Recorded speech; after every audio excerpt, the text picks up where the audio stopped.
कल्पना कीजिए एक ऐसी ट्रेन जो डीजल से नहीं चलती, बिजली की ओवरहेड लाइन पर निर्भर नहीं होती और उसके इंजन से काला धुआं नहीं बल्कि सिर्फ पानी की भाप निकलती है। जी हां, ये कोई भविष्य की कल्पना नहीं बल्कि भारत की नई हकीकत बनने जा रही है। भारतीय रेलवे ने एक ऐसी उपलब्धि हासिल की है जो देश को दुनिया के उन चुनिंदा देशों की सूची में खड़ा करती है जिन्होंने हाइड्रोजन तकनीक को रेलवे में सफलतापूर्वक अपनाया है। 17 जुलाई को प्रधानमंत्री नरेंद्र मोदी हरियाणा के जिंद से सोनीपत रूट पर भारत की पहली हाइड्रोजन फ्यूल सेल ट्रेन को हरी झंडी दिखाएंगे। ये सिर्फ एक नई ट्रेन की शुरुआत नहीं होगी बल्कि भारतीय रेलवे के इतिहास में एक नए युग की शुरुआत होगी। आखिर ये ट्रेन कैसे चलती है? इसमें ऐसा क्या खास है कि पूरी दुनिया इसकी चर्चा कर रही है? क्या ये सचमुच पूरी तरह प्रदूषण मुक्त है? क्या हाइड्रोजन जैसी ज्वलनशील गैस से चलने वाली ट्रेन सुरक्षित होगी और भारत के लिए इसकी क्या अहमियत है? आइए डिटेल में समझते हैं। भारत की रेलवे यात्रा का नया अध्याय। भारतीय रेलवे दुनिया का चौथा सबसे बड़ा रेल नेटवर्क है। हर दिन करोड़ों लोग रेल से सफ़र करते हैं। इतने बड़े नेटवर्क को चलाने के लिए भारी मात्रा में डीजल और बिजली की ज़रूरत पड़ती है। इससे ईंधन पर खर्च बढ़ता है और पर्यावरण पर भी असर पड़ता है। इसी चुनौती का समाधान है हाइड्रोजन तकनीक। भारत अब एक ऐसी तकनीक की ओर बढ़ रहा है जहां ट्रेनें बिना धुआं छोड़े हजारों यात्रियों को उनके गंतव्य तक पहुंचा सकें। आखिर हाइड्रोजन ट्रेन क्या होती है ये भी समझ लेते हैं कि जब हम किसी ट्रेन की बात करते हैं तो हमारे दिमाग में दो तरह की ट्रेनें आती हैं। पहली डीजल इंजन वाली, दूसरी बिजली से चलने वाली। लेकिन हाइड्रोजन ट्रेन इन दोनों से बिल्कुल अलग है। ये ना तो डीजल जलाती है और ना ही ओवरहेड बिजली की लाइन से बिजली लेती है। इस ट्रेन में बिजली ट्रेन के अंदर ही तैयार होती है। यही इसकी सबसे बड़ी खासियत है। बिजली बनती कैसे है? अब सवाल उठता है कि आखिर ट्रेन के अंदर बिजली बनती कैसे है? इसका जवाब है कि फ्यूल सेल। ट्रेन में बड़े बड़े हाइड्रोजन टैंक लगाए गए हैं। इनमें भरी हाइड्रोजन गैस को फ्यूल सेल तक पहुंचाया जाता है। फ्यूल सेल में हवा से ली गई ऑक्सीजन और हाइड्रोजन आपस में रासायनिक प्रतिक्रिया करते हैं, रिएक्शंस करते हैं। इस तरह इस प्रक्रिया से बिजली बनती है। यही बिजली मोटरों तक पहुंचती है और ट्रेन के पहिए घूमने लगते हैं। इस पूरे प्रोसेस में ना डीजल जलता है, ना कोयला और ना ही कार्बन जलता है। आखिर में केवल पानी की भाप और थोड़ी गर्मी निकलती है। यानी पर्यावरण के लिए यह तकनीक बेहद अनुकूल मानी जाती है। कितनी बड़ी है ये ट्रेन ये भी समझ लेते हैं कि भारत ने इस तकनीक को केवल अपनाया ही नहीं बल्कि बड़े स्तर पर लागू भी किया है। ये ट्रेन 10 कोच वाली होगी। एक साथ लगभग 2600 यात्री सफर कर सकेंगे। इसमें 3200 हॉर्स पावर का शक्तिशाली इंजन लगाया गया है। डिज़ाइन स्पीड 110 किलोमीटर प्रति घंटा रखी गई है, जबकि परिचालन के दौरान इसकी अधिकतम जो स्पीड है वो 75 किलोमीटर प्रति घंटा होगी। एक्सपर्ट का कहना है कि ये क्षमता के लिहाज से ये दुनिया की सबसे ताकतवर हाइड्रोजन ट्रेनों में से एक होगी।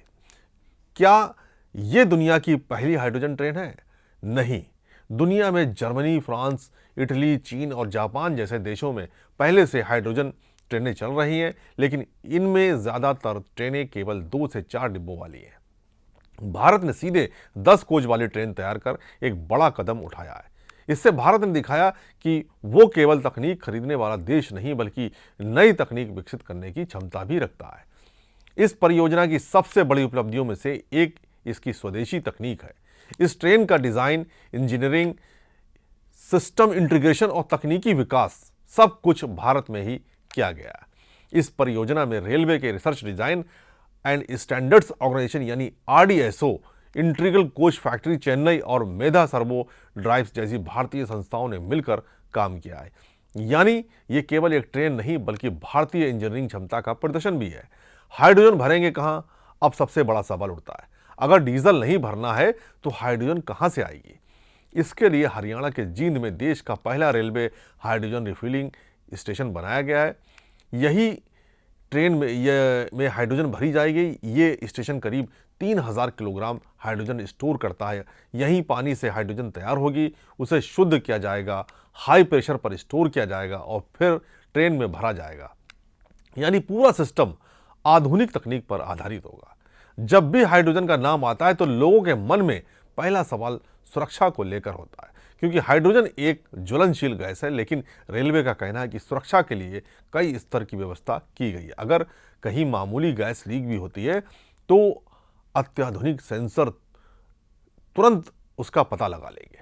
ट्रेन में आग, धुआं और अधिक तापमान का पता लगाने वाले सिस्टम मौजूद है। अगर कोई खतरा महसूस होता है तो हाइड्रोजन सप्लाई अपने आप बंद हो जाएगी। पूरे सिस्टम में लगातार वेंटिलेशन रहेगा ताकि गैस जमा ना हो। लोको पायलट के केबिन में हर सिस्टम की लाइव मॉनिटरिंग होगी, यानी सुरक्षा को सबसे बड़ी प्राथमिकता दी गई है। पर्यावरण के लिए क्यों जरूरी है, यह भी समझते हैं कि आज पूरी दुनिया जलवायु परिवर्तन की चुनौती का सामना कर रही है। कार्बन उत्सर्जन कम करना हर देश की प्राथमिकता है। रेलवे भी इस दिशा में तेजी से काम कर रहा है।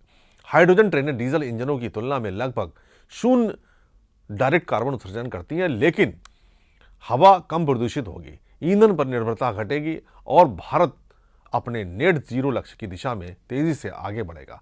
भारतीय रेलवे की योजना केवल एक ट्रेन तक सीमित नहीं है। भविष्य में कालका, शिमला हेरिटेज रूट समेत कई अन्य रूटों पर भी हाइड्रोजन ट्रेन चलाने की तैयारी है। अगर ये परियोजना सफल रहती है तो आने वाले सालों में देश के कई हिस्सों में ऐसी ट्रेनें देखने को मिल सकती हैं। ये भारत के ऊर्जा क्षेत्र, पर्यावरण संरक्षण, मेक इन इंडिया और आत्मनिर्भर भारत अभियान से भी जुड़ा हुआ कदम है। ये परियोजना नेशनल ग्रीन हाइड्रोजन मिशन को भी मजबूती देती है।